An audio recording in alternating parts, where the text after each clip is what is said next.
6 million people a year come here. In October 1917, after 100,000 people gathered in a muddy field in Portugal and watched the sun fall out of the sky. Journalists who had come to laugh filed reports describing something they couldn't explain. Witnesses 40 kilometers away saw the same thing. This is Fatima.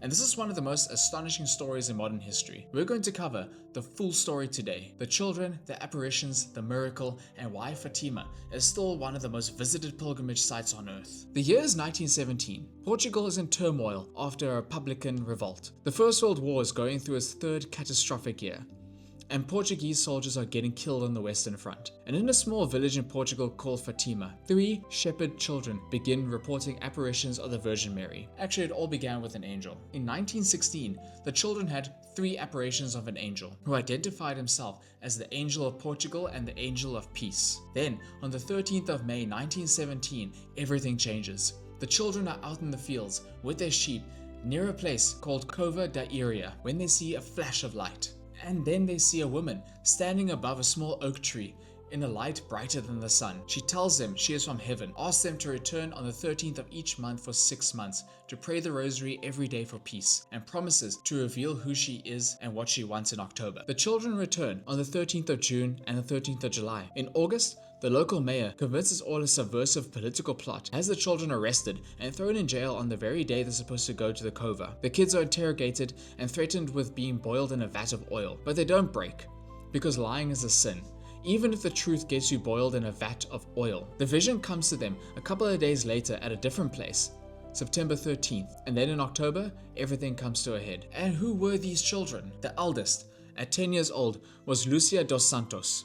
She was the spokesperson, the one who spoke to Our Lady, and then remembered and recorded everything. She would later become a Carmelite nun, Sister Maria Lucia of the Immaculate Heart, and lived to the age of 97, dying in 2005. She is currently on the path to beatification. Francisco Martu was Lucia's cousin, age 9. He was a quiet, mostly serious boy, though he also liked to be a bit of a practical joker. He could see the apparitions, but could not hear them. Francisco died of influenza in 1919 when he was only 10. He was canonized by Pope Francis in 2017. Jacinta Martu was Francisco's sister and 7 years old. She was the most emotionally intense, the one marked most deeply by what she saw. She also died of influenza in 1920, only 9 years old and alone in a Lisbon hospital. She had predicted the exact room in which she would die. She was canonized alongside her brother in 2017. What were they like? They were ordinary kids, playful, sometimes a little mischievous, loved singing and dancing. Francisco loved birds and his pipe flute. Jacinta was small and lively and loved dancing in the fields. They hadn't been singled out by their parish priest as unusually devout. They were just children.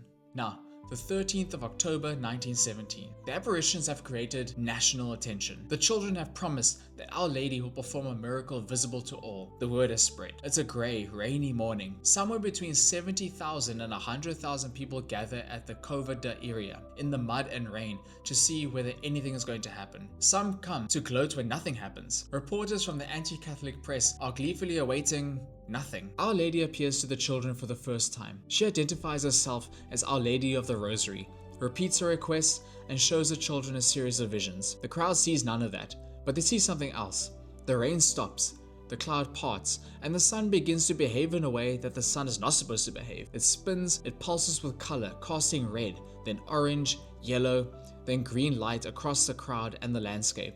It appears to plunge towards the earth in a zigzag motion, so realistically that many people in the crowd throw themselves to the ground convinced they're about to die. Then it returns to its place. The whole event lasts about 10 minutes. And here's what makes this so difficult to explain away. The crowd wasn't composed of only credulous pilgrims hoping for a miracle. It included journalists from secular, anti-clerical newspapers who had been gleefully mocking the whole affair for months. These journalists filed their reports. The miracle appeared in the secular press. One reporter described the event in extraordinary detail, clearly shaken and at a loss for any alternative explanation. And the people at the cova were not the only ones who saw something. Witnesses as far as 40 kilometers away reporters seeing the same phenomenon independently. Could it have been a collective hallucination of tens of thousands of people all reporting the same thing, including hard-boiled journalists seeing across 40 kilometers? Seriously?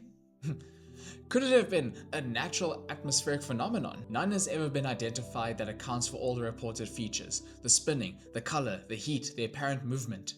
The Church does not require belief in the miracle of the sun. You can dismiss it, even as the most devout Catholic, but in over a century of scrutiny, no one has ever produced a satisfying natural explanation either. 6 million people visit Fatima every year. That makes it one of the most visited pilgrimage sites in the world. Why? Part of it is the apparitions themselves, the miracle of the sun, the young age of the visionaries who reported theological things that couldn't have possibly have been known, the specific requests Our Lady made, the fact she predicted things, including the end of the First World War, and the rise of the global conflict even worse than it. Part of his message, which is both simple and inexhaustible: prayer, penance, the Rosary, conversion, and reparation for sin. It's accessible to everyone. It needs no theological sophistication. And part of it is the atmosphere of the place itself. It's something that visitors, believers, or skeptics always notice. There's a peacefulness at the sanctuary that is difficult to explain and impossible to manufacture. People go expecting a tourist site and find something else. Why go to Fatima? Some places are just different. You don't have to believe in apparitions to be moved by Fatima. The nightly candlelight processions alone are worth the journey, and I'll get to that in a moment. The story of those 3 children,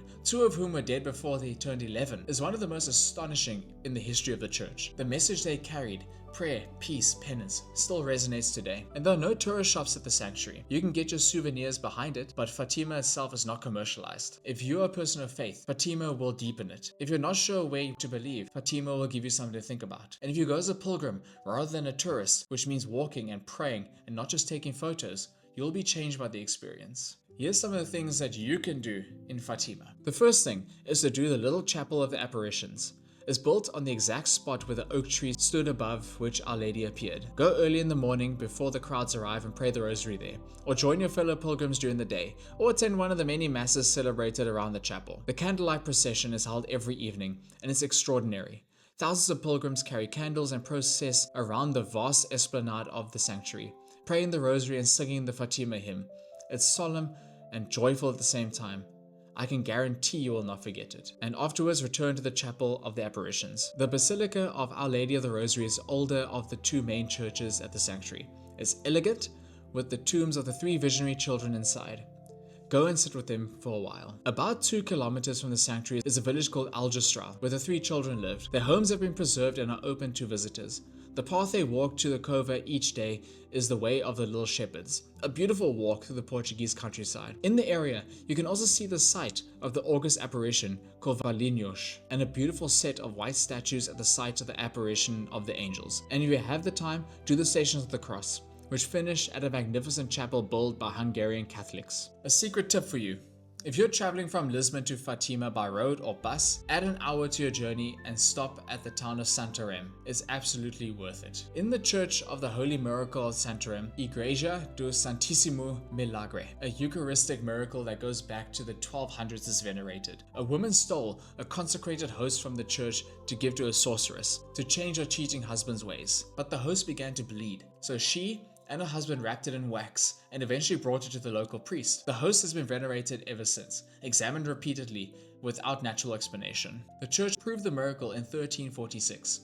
It's a small church, but a great companion piece to Fatima's own theology of the Eucharist. Fatima is not a religious theme park. It's a place where something inexplicable happened, and where millions of people have encountered something they didn't expect to find. At Fowler Tours, we run pilgrimages to Fatima regularly, and I cannot recommend them highly enough. The links are in the description down below. Have a look and consider joining us. There is a difference between just visiting Fatima and going there on pilgrimage with a guide and a spiritual director. In the meantime, pray the Rosary, and we'll see you at Fatima. Thank you for watching.